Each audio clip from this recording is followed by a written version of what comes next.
ప్రియులారా, ఈరోజు నేను మాట్లాడే ప్రతి మాట చాలా జాగ్రత్తగా వినాలి. 1 కొరింథీ మరియు 2 కొరింథీ ఆధారంగా నా వర్తమానాన్ని మాట్లాడాలని వర్తమాన ప్రతులు కూడా నేను సిద్ధం చేసుకున్నాను. కానీ ఆ వర్తమానం ఇప్పుడు నేను మాట్లాడటం లేదు. కారణం, దేవుని ఆత్మ 123, 124 కీర్తనల పైన మాట్లాడడానికి గత సాయంకాలము నన్ను ప్రేరేపించిన కారణాన్ని బట్టి, ప్రియులారా, మరి 120 నుండి 134 కీర్తనలు అంటే 15 కీర్తనలు బైబిల్ గ్రంథంలో మీరు గమనిస్తే యాత్రా కీర్తనలుగా చెప్పబడ్డాయి.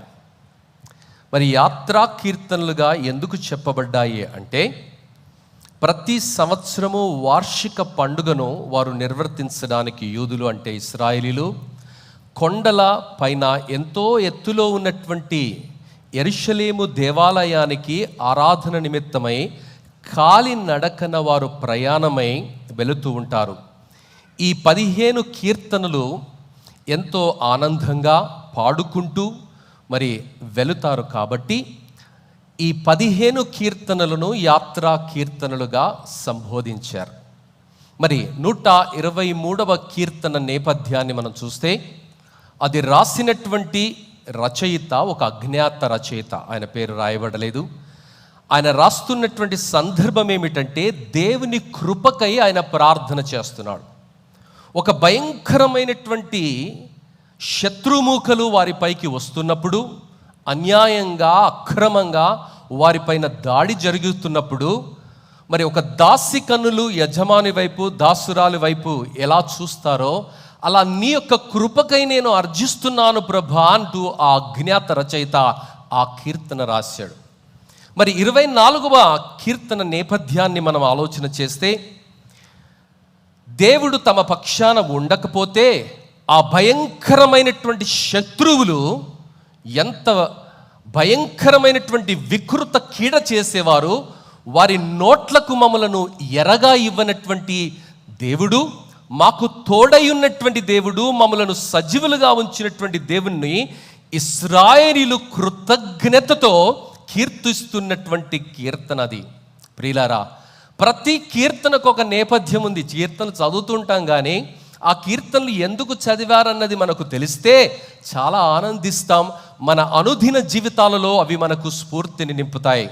ప్రియులారా, మరి 37వ కీర్తన నేపథ్యాన్ని దావీదు రాసినటువంటి కీర్తనను మనం చూస్తే, ఆయన ముసలితనంలో ఈ కీర్తన రాశాడు. ఈ కీర్తనలో ఆయన చెప్పుకొచ్చినటువంటి మాట ఏమిటంటే, చెడ్డవారిని చూసి నీవు వ్యసనపడకు, దుర్మార్గపు పనులు చేసేవారిని చూసి నువ్వు మత్సరపడకు. అంటే వాళ్ళు చేసినట్లు నువ్వు చేయొద్దు. వాడు తా అంటే నువ్వు తందాన అనొద్దు, వాడు సేర్ అంటే నువ్వు సవా సేర్ అనొద్దు. వాడిని వదిలే వానంతల వాడే పతనమవుతాడు అని ఓటమి ఎరగని ఒక రాజు, ఏ యుద్ధములో కూడా ఓడిపోయినటువంటి ఒక రాజు, అనేక ఉపద్రవములలో నుండి దేవుడు ఆయనను రక్షించి విడిపించినటువంటి ఒక రాజు ఆ 31వ కీర్తనలో ఎంతో గంభీరంగా ఆయన మాట్లాడుతూ, నీతిమంతుని దేవుడు విడవడని, ఆయన పిల్లలు భిక్షము ఎత్తుకోరని ఆయన అనుభవముతో ఆయన మాట్లాడుతున్నాడు. దేవుని బిడ్డ, నీతిగా నువ్వు బ్రతికే వేళ, నీ కుటుంబం నీతిగా బ్రతికే వేళ, సత్యము కొరకు, యథార్థత కొరకు నీవు అనేక అష్ట కష్టాల గుండా వెళుతున్నటువంటి వేళ, ఎందుకబ్బా నాకు రాజీ పడిపోతే సరిపోలే, ఎందుకు నేను ఒక్కనే నిలబడాలనా, రాజీ పడిపోతే సరిపోలే, నాకు అసలు ఇక సమస్యే ఉండదు కదా అన్నటువంటి ఆలోచన సాతానుడు నీ హృదయంలో రేకెత్తించి నిన్ను నిరుత్సాహపరిచి, దుష్టులతో, భక్తిహీనులతో, దుర్మార్గులతో, చీకటి కార్యాలలో నీవు మమేకమయ్యే పరిస్థితిలోనికి, నిరుత్సాహంలోనికి నిన్ను నెట్టినటువంటి వేళ దావీదు ప్రోత్సాహముతో 37వ కీర్తన రాశాడు. ఏమంటున్నాడో తెలుసా? దేవుడు విడిచిపెట్టేవాడు కాదు, రుచి చూచి ఎరిగి తిని యెహోవా ఉత్తముడు. నీ ప్రతి ప్రార్థనను ఆయన ఆలకిస్తాడు, ప్రతి ప్రార్థనకు ఆయన జవాబిస్తాడు. ఏ దుష్టులతోనైతే, ఏ చీకటితోనైతే, ఏ అక్రమముతోటైతే, ఏ అన్యాయముతోనైతే నువ్వు క్రీస్తు పక్షంగా నిలబడి నువ్వు పోరాటం చేస్తున్నావో ఆ శక్తులన్నీ నీ కన్నుల ఎదుటనే రాలిపోతాయని తన అనుభవంతో ముసలితనములో రాసినటువంటి ఆ కీర్తనలో ఆయన వివరిస్తున్నాడు. దేవుని బిడ్డ, ఈరోజు ఏ పోరాటంతో నువ్వు నాకు వచ్చావో తెలియదు, ఏ నీతి పోరాటం నీ జీవితంలో ముందుందో తెలియదు, ఏ పరిస్థితుల గుండా దేవుడు నిన్ను నడిపిస్తున్నాడో తెలియదు. కానీ ఆ పరిస్థితులు తాత్కాలికమైనవే. నీతిమంతులను విడవని దేవుడు, ఎడబాయని దేవుడు, హెచ్చించే దేవుడు, ఆశీర్వదించే దేవుడని పదే పదే ఆయన మాట్లాడుతున్నాడు. మరి అదే కీర్తనాకారుడైనటువంటి దావీదు 124వ కీర్తనలో అదే విషయాన్ని మరలా ఆయన జ్ఞాపకం చేస్తున్నాడు. మరి ఫిలిస్తీయులు, బలవంతులైనటువంటి శత్రువులు ఆయన చుట్టూ కూర్చున్నటువంటి వేళ మనుషులు నా మీదికి లేచినప్పుడు యెహోవా మనకు తోడైయుండని ఎడల, వారి ఆగ్రహము మన పైన రగులుకొనినప్పుడు యెహోవా మనకు తోడైయుండని ఎడల వారు మనలను ప్రాణముతోనే మింగేస్తారయ్యా. వాళ్ళు ఎంత ఖతర్నాక్ అంటే మనిషిని అమాంతం మింగేస్తారు, అంత ఖతర్నాక్ మనుషులు. ఒకవేళ దేవుడే తోడు లేకపోతే నేను అమాంతంగా మింగివేసి బడి ఉండేవాణ్ణి. జలములు మనలను ముంచివేసియుండును, ప్రవాహము మన ప్రాణముల మీద పొర్లి పారియుండును. ప్రవాహములై ఘోషించు జలములు మన ప్రాణముల మీద పొర్లి పారియుండును అని ఇశ్రాయేలులో అందురుగాక. వారి పండ్లకు మనలను వేటగా అప్పగింపని యెహోవా స్తుతి నొందునుగాక. దేవుడే మనకు తోడు లేకపోతే మన జీవితాలు విచ్ఛిన్నమైపోతుండే. ఆ శత్రువు బలము ఎదుట మనము నీరు కారిపోయేవారమని దేవుడు జ్ఞాపకం చేస్తున్నాడు. ప్రియులారా, ఈరోజు నీ పరిస్థితి ఏంటో నాకు తెలియదు, కానీ దేవుడు జ్ఞాపకం చేస్తున్నాడు. ఏ పరిస్థితిలో కూడా నీవు దేవుని పక్షంగా నిలబడటం నేర్చుకోవాలి. ఎందుకో తెలుసా? నీతిమంతుడు కూడా తప్పిపోయే ప్రమాదం ఉన్నది. యేసు ప్రభుతో యూదా ఎన్ని సంవత్సరాలు ఉన్నాడు? 3.5 సంవత్సరాలు ఉన్నాడు. 3.5 సంవత్సరాలుండి వాడు ఏం నేర్చుకోలేదమ్మా. చాలామంది తరతరాలుగా క్రైస్తవులే, కానీ ఏం పొట్టబొడిస్తే అక్షరం రాదు. ఒక నాతిబండను, ఒక రాపబండను నీళ్ళల్లో పెడితే అది 100 సంవత్సరాలున్నా నీటి గుణం చుక్క కూడా రాదు దానికి, ఎందుకంటే అది బండ. ప్రియులారా, కొన్ని జీవితాలు కూడా అంతే. యేసు ప్రభుతో ఉన్నాడు. వాడు ఎవరితో కాదు, శిష్యులతో కాదు, అపోస్తులతో కాదు, ప్రవక్తలతో కాదు, యాజకులతో కాదు, సాక్షాత్తు లోక రక్షకుడైనటువంటి యేసు ప్రభుతోనే వాడున్నాడు. ఎవడు? యూదా. ఏం నేర్చుకోలే. వాడు యేసు ప్రభుతో ఎందుకున్నాడో తెలుసా? దందా, పైసా, రోకడా. ఈరోజు చాలామంది సేవలోనికి వచ్చారు. అందుకే దేవుడు తన వాక్యంలో అంత్యదినాలలో ఉండబోయే పరిస్థితుల గురించి చాలా విపులంగా, వివరంగా వాక్యంలో రాశాడు.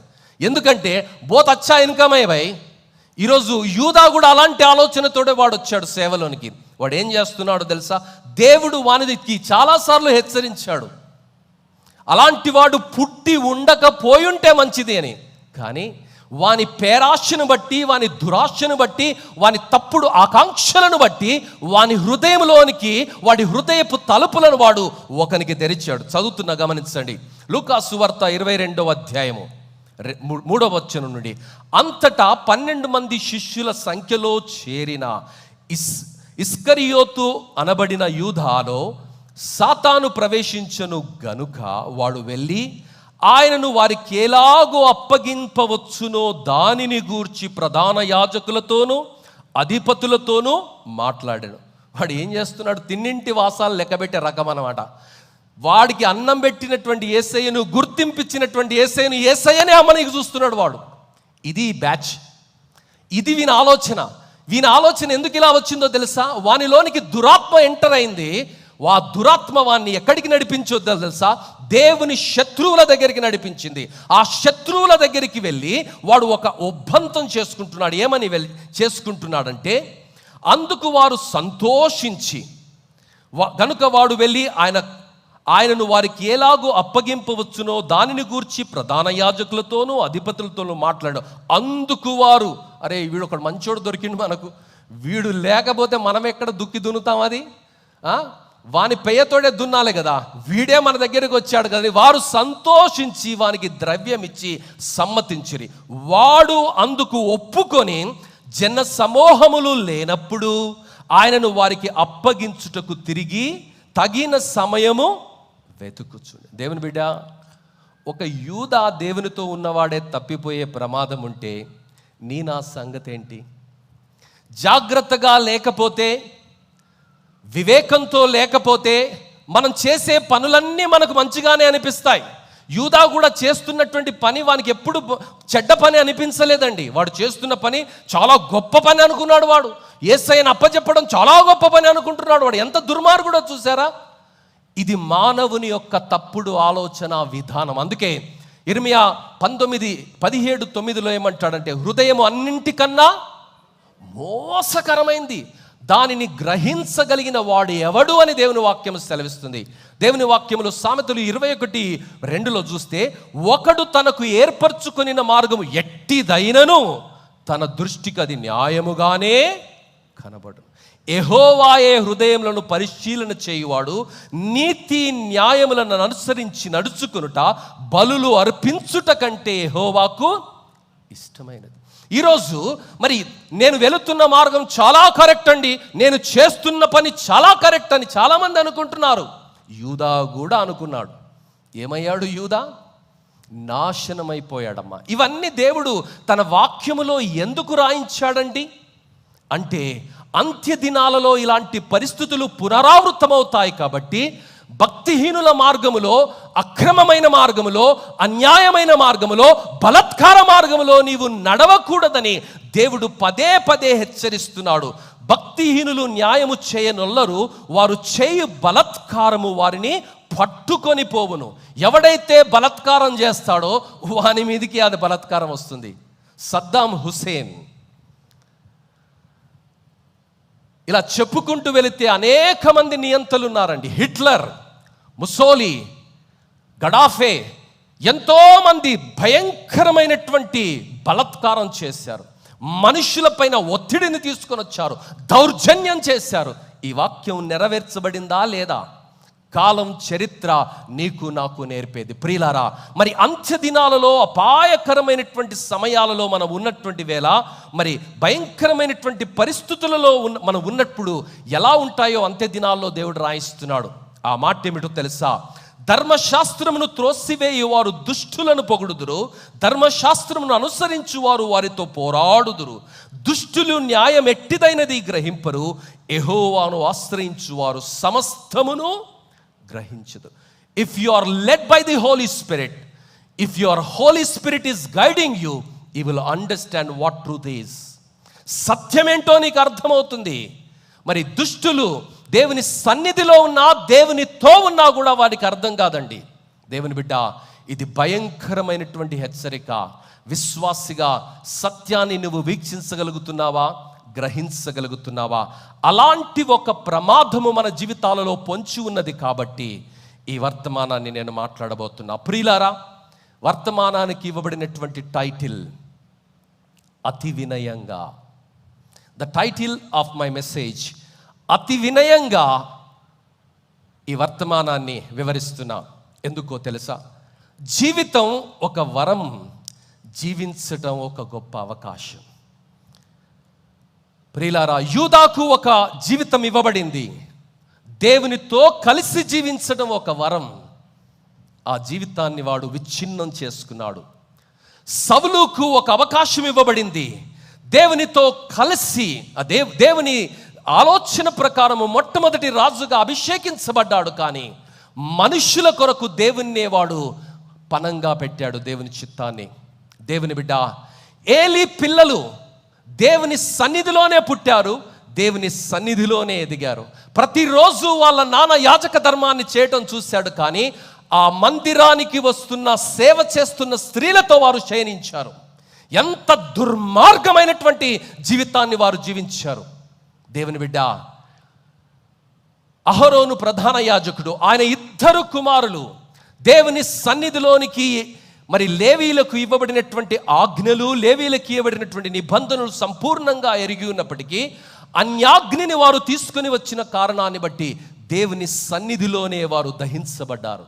ఈ మాటలు దేవుడు ఎందుకు రాయించాడు అంటే, జీవితం అనేది ఒక అవకాశం దేవుడు మనకిస్తే ఆ అవకాశాన్ని దేని కొరకో వాడుకోవటం కాదు, క్షణమాత్ర సుఖాల కొరకు వాడుకోవటం కాదు, మనుషుల మన్నన కొరకు వాడుకోవటం కాదు, వైభవం కొరకు వాడుకోవడం కాదు, వ్యసనాల కొరకు వాడుకోవటం కాదు, జీవితము అధ్వాన్నంగా జీవించడానికి కాదు.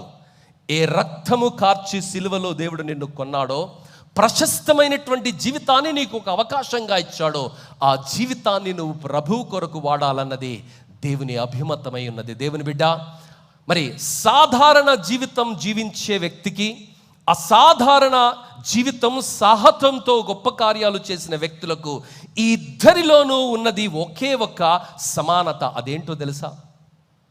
సమయం, సవాళ్ళు, అవకాశాలు. మరి సాధించిన వ్యక్తులకు, సాధించనటువంటి వ్యక్తులకు ఇద్దరికీ కూడా దేవుడు సమయం ఇచ్చాడు. ఇద్దరు కూడా సవాళ్ళ మధ్య వెళుతున్నారు. ఇద్దరికీ కూడా అవకాశాలు వచ్చాయి. అయితే సాధించినటువంటి వ్యక్తులు ఆ సవాళ్ళలో సమయాన్ని వినియోగించుకొని అవకాశాలలో స్పందించి నా విధానమే వారిని ప్రపంచానికి స్ఫూర్తి ప్రదాతలుగా నిలవబెడితే, కొంతమంది రాజీ పడిపోయిన కారణాన్ని బట్టి ఇక మేమేం చేస్తామండి, గుంపుతో కదా మేము గోవిందా అంటూ వెళ్ళిపోవాలన్నటువంటి ఆలోచనతో వారు వెళ్ళిపోయారండి.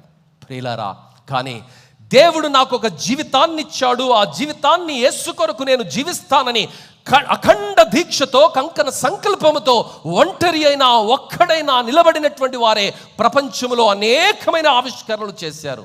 ఉదాహరణకు మరి థామస్ అల్వా ఎడిసన్ ఈ వెలుగుల దీపాలను సృష్టించక ముందు మనుషులు ఏమనుకున్నారంటే, చీకటిని తరిమివేయాలంటే లాంతరు మాత్రమే శరణం. ఆ లాంతరు లేకపోతే మనం చీకటిలో బ్రతకలేము, లాంతరు వెలుగులోనే మనము బ్రతకాలని అంతవరకు మనుషులు ఆలోచిస్తే, దానికి భిన్నమైనటువంటి 360 డిగ్రీల వ్యతిరేక కోణములో ఆయన ఆలోచన చేశాడు. లాంతరు లేకుండా ఈ చీకటిని తరిమివేయటం సాధ్యం కాదా అని ఆయన ఆలోచన చేసి పరిశోధనలు చేసిన కారణంగా అద్భుతమైనటువంటి వెలుగుల దీపాలను ఆయన ఆవిష్కరించాడు. అందరిలా ఆయన ఆలోచించలేదు, కానీ మరోలా ఆలోచించాడు, అద్భుతాన్ని సృష్టించాడు. ప్రియులారా, అంతవరకు మనుషులందరూ పక్షులను చూసి, పైకెగిరే పక్షులను చూసి వాటి రెక్కలపైన, వాటి అందం పైన, ఆ విహాంగాలపైన ఎన్నో కవితలు రాశారు. కానీ వాటిలా మనం ఎందుకు ఎగరకూడదు అని ఆలోచించలే. కానీ ఇద్దరు సహోదరులు వాటిలా మనం ఎగరటం సాధ్యం కాదా అని ఆలోచించారు. కాబట్టి వారు ఉన్నటువంటి సమాజంలోనే, వారికి ఉన్నటువంటి అవకాశంలోనే, వారికి ఉన్న ప్రతికూల పరిస్థితుల్లోనే మహా గొప్ప సంకల్పముతో వారు ముందుకు వెళ్ళిన కారణాన్ని బట్టి ప్రపంచాన్ని ఒక గ్లోబల్ విలేజ్గా మార్చగలిగినటువంటి రవాణా వ్యవస్థను వారు ప్రపంచానికి పరిచయం చేశారు. అంతవరకు ఊహలు చేరని తీరములో మరి మనుషులు బ్రతుకుతుంటే, ఊహలు చేరే తీరాలకు మా స్వరము, మా ఆలోచన, మా అనుబంధాలు కూడా చేరాలన్నటువంటి జిజ్ఞాసతో ఒక వ్యక్తి అందరిలా ఆలోచించలేదు, కానీ వాటికన్నా వ్యత్యాసంగా ప్రత్యేకంగా ఆయన ఆలోచించినటువంటి కారణాన్ని బట్టి ఆయన ఫోన్ను కనుగొన్నాడు. దేవుని బిడ్డ, ఆయన bill Graham Bell. Mob mind set కాదండి.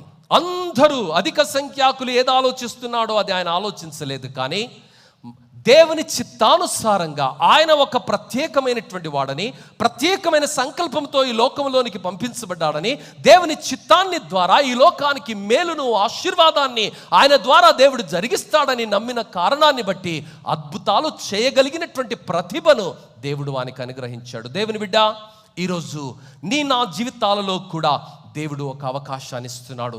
దాన్ని ఎలా స్పందిస్తున్నాము? బైబిల్ చదువుతున్నటువంటి జేమ్స్ సింప్సన్ అనేటువంటి వ్యక్తి మరి ఆదికాండము 1వ అధ్యాయము 2వ అధ్యాయంలో ఉన్నటువంటి ఒక విషయాన్ని ఆయన చాలా తీక్షణంగా పరిశీలన చేశాడు. ఆ విషయం ఏంటంటే, దేవుడు ఆదామునకు గాఢ నిద్ర కలగజేశాడు. గాఢ నిద్ర కలగజేశాడు. ఆపరేషన్ చేస్తున్నప్పుడు, ఎనస్థీషియా లేనటువంటి దినాలలో కోతలు కోస్తున్నప్పుడు భయంకరమైనటువంటి వేదన, కష్టము కలిగినటువంటి వేళ ఆయన బైబిల్ చదువుతున్నప్పుడు బైబిల్లోనే దేవుడు ఆయనకు మాట్లాడినటువంటి మాట ఏమిటంటే, ఆదామునకు దేవుడు గాఢ నిద్రను కలగజేశాడు. అంటే గాఢ నిద్రను కలగజేసే ఔషధాన్ని కనిపెట్టడం సాధ్యమన్నటువంటి ఆలోచన ఆ సైంటిస్టుకు రావటం, ఆ తర్వాత దానిని కనిపెట్టడం, ఆ తర్వాత శస్త్రచికిత్సలు ఎంత అద్భుతమైనటువంటి పరిస్థితిని సంతరించుకున్నాయో అన్నది మనం అందరము కూడా ఎరిగి ఉన్నాం. ప్రియులారా, ఎనస్థెటిస్ట్ లేకపోతే శస్త్రచికిత్సలు చేయటం అనేది చాలా కష్టం. మరి మన హాస్పిటల్లో మన చర్చిలో కూడా నాకు తెలిసి 2 ఎనస్థెటిస్టులు ఉన్నారమ్మా. మరి అది హార్ట్ సర్జరీ అయినా, అది ఏ సీజరిన్ సర్జరీ అయినా, బ్రెయిన్ సర్జరీ అయినా, ఆర్థోపెడిక్ సర్జరీ అయినా, ఐ ఆపరేషన్ అయినా, లంగ్ ఆపరేషన్ అయినా, కిడ్నీ ఆపరేషన్ అయినా, కత్తి నీ మీద పడాలంటే మత్తు మందు ఇవ్వాల్సిందే. ఆ మత్తు మందు ఏ మోతాదులో ఇవ్వాలన్నది ఆ ఎనస్థెటిస్ట్ నిర్ధారణ చేస్తాడు. ప్రియులారా, మరి వీటన్నిటికీ ఇంత గొప్ప విప్లవాత్మకమైనటువంటి మరి వైద్య శాస్త్రములో ఈ ప్రగతిని సాధించడానికి, మరి అభ్యుదయ బాటలో వారు వెళ్ళడానికి కారణం ఏమిటంటే బైబిల్ చదువుతున్నప్పుడు వారికి స్ఫూర్తిని వచ్చేది. దేవుని బిడ్డ, మరి 123, 24 కీర్తనలో నుండి మనం ఏం నేర్చుకుందాం, ఏం గమనించబోతున్నాం అతి వినయంగా అన్నది నేను మాట్లాడబోతున్నాను. ప్రియులారా, 123, 24 కీర్తనలు, మరి ఈ 2 కీర్తనల్లో ప్రార్థన దేవుణ్ణి మనం ఎలా చేయాలి, మరి ఆ ప్రార్థనలో చేయవలసినటువంటి అంశాలు ఏమిటి, చేయకూడని అంశాలు ఏమిటి అన్నది నేను గమనించబోతున్నాం. ప్రియులారా, ఎంతోమంది ప్రార్థన ఎలా చేయాలో తెలియదండి. ప్రార్థన చేయమంటే ఉపన్యాసం ఇచ్చేవాళ్ళు ఉంటారు, ప్రార్థన చేయమంటే ఎదుటివాన్ని తిట్టేవారు ఉంటారు, ప్రార్థన చేయమంటే అధిక ప్రసంగం చేసేవారు ఉంటారు, ప్రార్థన చేయమంటే వారి యొక్క వేదాంత జ్ఞానాన్ని చూపించే ప్రయత్నం చేసేవారు ఉంటారు, భాషా ప్రతిపత్తిని చూపించే ప్రయత్నం చేసేవారు ఉంటారు. కానీ ప్రార్థన ఎలా చేయాలో యేసు ప్రభు ఆయన శిష్యులకు నేర్పించాడు. మరి 1 తెస్సలోనికి రాసిన పత్రిక 5వ అధ్యాయం 17వ వచనం ఏమంటుందంటే, ఎడతెగక ప్రార్థన చేయాలి, నిత్యము ప్రార్థన చేయాలమ్మా. ప్రార్థనకు దేవుడు జవాబిస్తాడు. 86వ కీర్తన 6, 7 వచనాల్లో మనం గమనిస్తే, బైబిల్ ఉన్నవారు మీ బైబిల్ తీయండి. ఎందుకంటే చాలామంది బైబిల్ తీసుకున్నారు భక్తులు అనుకుంటారు, కారణాలు ఏమైనా కావచ్చు.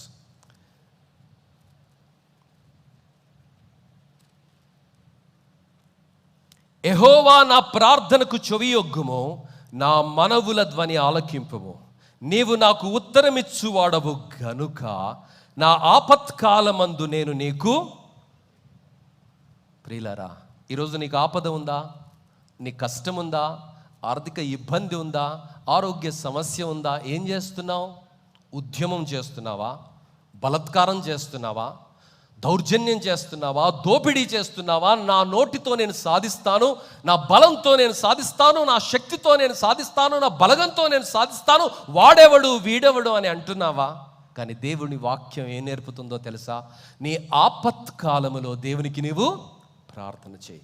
దావీదు మహారాజు ఆపత్కాలములో 37వ కీర్తన రాశాడు.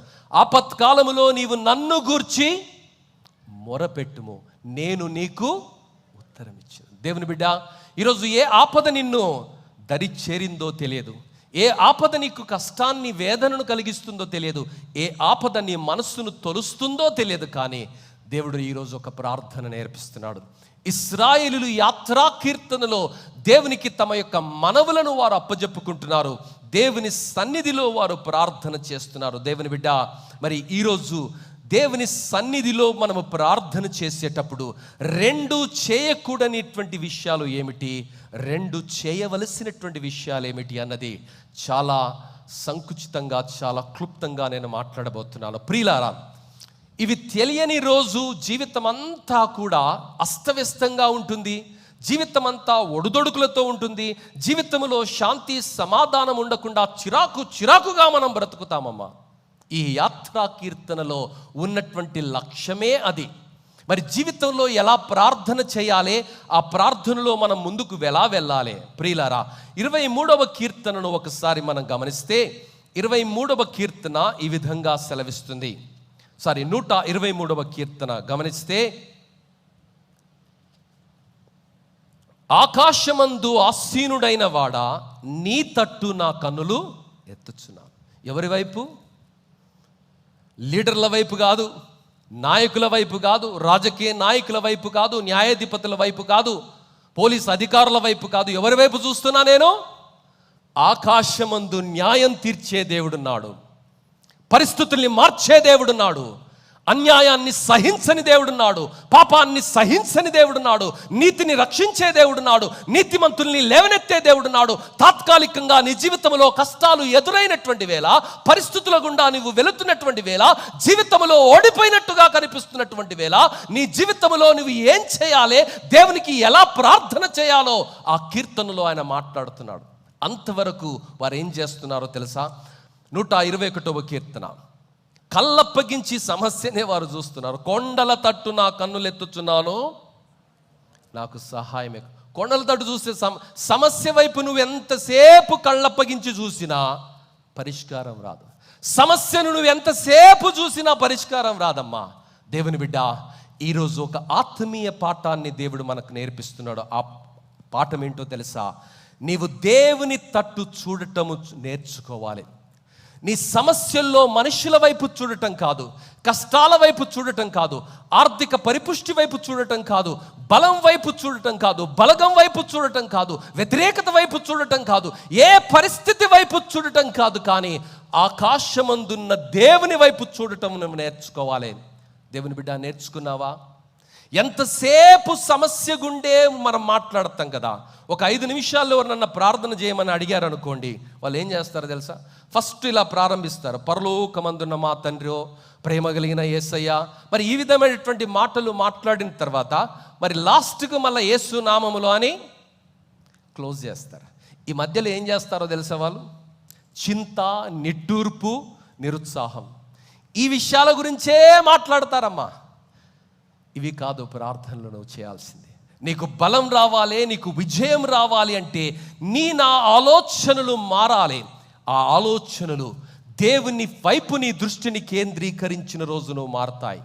ఎందుకంటే జీవితంలో అన్నీ తాత్కాలికమే అమ్మా. నీ ఆరోగ్యమైన తాత్కాలికమే, నీ హోదా అయిన తాత్కాలికమే, నీ వివాహమైన తాత్కాలికమే, లోకములో నీ జీవితమే తాత్కాలికం కదా. ఈ తాత్కాలికమైన జీవితంలో దేవుడు నువ్వు ఎలా స్పందిస్తున్నావు? ఆయన వైపు చూస్తూ నడుస్తున్నావా, లేక ఈ జీవన యాత్రలో దేని వైపు చూస్తూ నీ జీవితాన్ని నువ్వు కట్టుకుంటున్నావని పరిశీలన చేస్తుంటే, ఈ యాత్రా కీర్తనలో ఇశ్రాయేలు వార్షిక ఉత్సవములో ఆ కొండలపైన నడుస్తూ ఒకరిని ఒకరు ప్రోత్సహించుకుంటూ ఈ కీర్తనలు ఎందుకు పాడుతున్నారంటే, ఆకాశమందు ఉన్నటువంటి దేవుడు మాత్రమే వారికి సహాయాన్ని చేసేవాడని, విడిపించేవాడని, ఆదరించేవాడని, ఆయన సెలవు లేకుండా వారి జీవితంలో ఏది జరగదు అన్న ఆలోచనను ప్రతి విశ్వాసి హృదయంలో రేకెత్తించడానికి, బలపరచడానికి ఈ కీర్తన వారు ఆలపిస్తున్నారు. దేవుని బిడ్డ, నీ జీవితంలో జరిగిందంతా, జరుగుతున్నదంతా, జరగబోతున్నదంతా కూడా దేవుని చిత్తమే. హల్లెలూయా. నీకు తాత్కాలికంగా అది అర్థం కాకపోవచ్చు. యోసేపు జీవితంలో యోసేపుకు అర్థం కాలే, మోషే జీవితంలో మోషేకు అర్థం కాలే, రూతు జీవితంలో రూతుకు అర్థం కాలే, హన్నా జీవితంలో హన్నాకు అర్థం కాలే, దానియేలు జీవితంలో దానియేలుకు అర్థం కాలే, పేతురు జీవితంలో పేతురుకు అర్థం కాలే. కానీ దేవుడు తన ఆలోచన ప్రకారము, తన చిత్త ప్రకారము తన దాసులను నడిపించి నిలిపి నిరుత్సాహాలలో బలపరిచారు. ఆయన వైపు వారు చూశారు, ఆశీర్వదించబడ్డారు. అమ్మా, ఈరోజు నువ్వు నడుస్తున్నటువంటి మార్గము తాత్కాలికమే. God is taking you through that journey deliberately, not to put you down, but to exalt you in His time. ఆయన తగిన కాలమందు నిన్ను హెచ్చించడానికి వెళుతున్నాడు. అయితే నువ్వు రాజీ పడిపోతున్నావా, లేక రాజుపక్షంగా నీవు నిలబడుతున్నావా? పరిశీలన చేయబడతావు. 105వ కీర్తన 18వ వచనంలో మనం గమనిస్తే యోసేపు గురించి ఒక మాట అక్కడ రాయబడింది. ఏమని? అతడు చెప్పిన సంగతి నెరవేరు వరకు యెహోవా వాక్కు అతనిని పరిశోధించుచుండెను. దేవుని బిడ్డ, నీ జీవితంలో దేవుడు ఒక సంకల్పాన్ని కలిగి ఉన్నాడు. నీ కుటుంబం ఎడల ఒక సంకల్పాన్ని కలిగి ఉన్నాడు. 2026వ సంవత్సరం ప్రారంభములో దేవుడు ప్రవచనాత్మకంగా మనకు ఒక వాగ్దానం ఇచ్చాడు. ఆ వాగ్దానం పైన నేను దాదాపుగా 4-5 వర్తమానాలు కూడా మాట్లాడాను. మరి ఆ వాగ్దానం ఏమిటో నీకు జ్ఞాపకం ఉందా? దేవుని బిడ్డ, మరి దేవుడు ఆ వాగ్దానాన్ని మన జీవితంలో నెరవేరుస్తానని ఆయన జ్ఞాపకం చేస్తున్నాడు. నిన్ను తృణీకరించిన వారందరూ నీ పాదముల మీద పడుదురు, నిన్ను శాశ్వత శోభాతిశయముగాను బహుతరములకు సంతోష కారణముగాను చేసేది. 2026వ సంవత్సరం సంఘమైనటువంటి మనకు దేవుడిచ్చినటువంటి వాగ్దానము శాశ్వత శోభాతిశయంగా మారుస్తాడు. అనేక తరములకు నేను సంతోష కారణంగా మారుస్తానని వాగ్దానం చేశాడు కదా. ఏం ప్రభా ఇదేంది కథ, ఇదేనా వాగ్దానం అంటే అని హేళన చేస్తున్నావా, అవమానం చేస్తున్నావా? యోసేపుకు దేవుడు దర్శనం ఇచ్చినప్పుడు 17 సంవత్సరాల్లో అమ్మా నాన్నకు అర్థం కాలే, అన్నదమ్ములు వీడు కలలుగానే వాడు వీడిని తీసుకుపోయి అమ్మిబడేద్దామని అమ్మిబడేశారు. కానీ ఆ కలలో భాగంగానే దేవుడు ఆ పరిస్థితుల్ని అనుమతించాడన్నది అన్నలకు అర్థం కాలే, నాన్న అమ్మకు కూడా అర్థం కాలేదండి. కానీ కాలము పరిపూర్ణమైనప్పుడు, దేవుని పరిశోధన పరీక్ష ముగిసినటువంటి వేళ అదే యోసేపును దేవుడు అద్భుతమైనటువంటి శక్తిగా మలిచాడు. ఈరోజు నీ జీవితంలో కూడా పరిస్థితుల గుండా నువ్వు వెళుతున్నప్పుడు ఎందుకు ప్రభువా అని అడగటానికి బదులుగా, అయ్యా సర్వోన్నతమైనటువంటి దేవా, సింహాసనం మీద ఉన్నటువంటి ప్రభా, అసాధ్యమైనది నీకు ఏదీ లేదు ప్రభా, నా జీవితంలో ఒక వెంట్రుక కూడా నీ సెలవు లేకుండా నేల రాలదని నేను నమ్ముతూ నీకు వందనాలు చెల్లిస్తున్నా. నా జీవితంలో జరిగిందంతా, జరుగుతున్నదంతా, జరగబోయేదంతా కూడా నాకు మేలుకరంగా, నీ నామానికి మహిమకరంగా జరుగుతున్నదని దేవుని సన్నిధిలో నువ్వు ప్రార్థన చేయడం నేర్చుకోవాలి. దేవుని బిడ్డ, దాసుల కన్నులు తమ యజమానుని తట్టును, దాసి కన్నులు తమ యజమానురాలి చేతట్టును చూచునట్లు మన దేవుడైన యెహోవా మనను కరుణించు వరకు మన కన్నులు ఆయన తట్టు చూచుచున్నవి. దేవుని బిడ్డ, నీ కన్నులు ఆయన వైపు చూస్తున్నాయా? 2 వారాలైంది బాస్, 3 వారాలైంది, ఇంక నేనేం చూస్తా, ఇటు అటు చూస్తా, వాళ్ళ దగ్గర పోతా, వీళ్ళ దగ్గర పోతా, స్టాటసీస్ చేస్తా, గ్రూపిజం చేస్తా అని అనుకుంటున్నావా? Don't do that. God said, just trust me, I will do wonders. వినయంగా ఈ మాట చెబుతున్నా, దేవుని వాక్యం సెలవిస్తుంది, మేము అధిక తిరస్కారము పాలైతిమి, అహంకారుల నిందలు, గరిష్ఠుల తిరస్కారము మా మీదికి అధికముగా వచ్చి ఉన్నవి, మమ్మును కరుణింపుము, మమ్మును కరుణింపు. Just pray. Prayer changes things.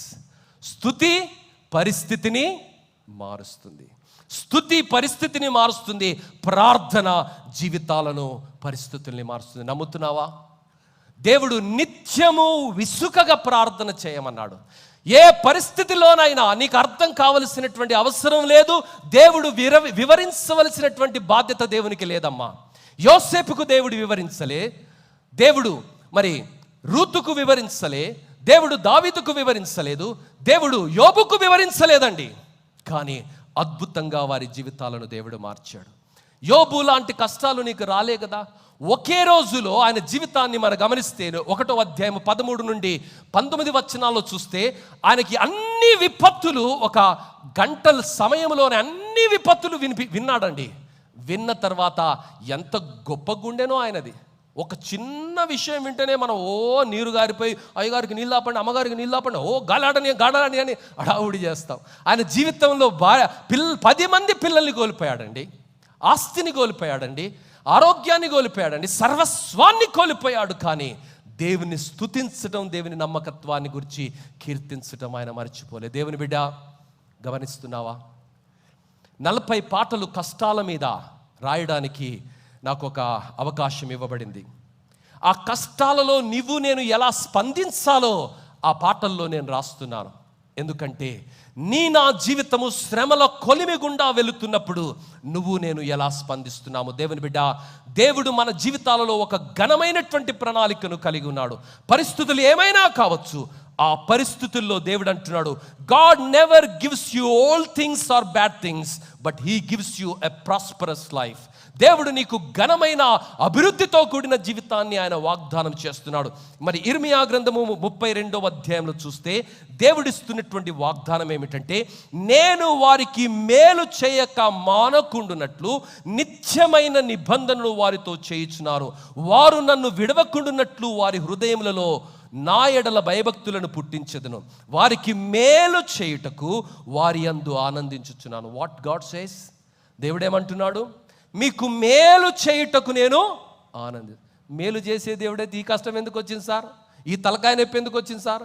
ఈ ఎడబాటు ఎందుకు వచ్చింది సార్, ఈ వేదన ఎందుకు వచ్చింది సార్, ఈ దౌర్జన్యం ఎందుకు వచ్చింది సార్, ఈ అపహాస్యం ఎందుకు వచ్చింది సార్, ఈ వెలివేత ఎందుకు వచ్చింది సార్, ఇది నిజంగా దేవుడు చేసేదా లేకపోతే సైతాను చేసేదా అని నువ్వు అనుకుంటూ ఉండవచ్చు. దేవుడు వాగ్దానం చేస్తున్నాడు, మేలు చేయుటకు వారి యందు ఆనందించుచున్నాను, నా పూర్ణ హృదయముతోనూ నా పూర్ణ ఆత్మతోనూ ఈ దేశములో నిశ్చయముగా వారిని నాటేదను. నాటే దేవుడు అమ్మా, పెళ్ళగొట్టే దేవుడు కాదు.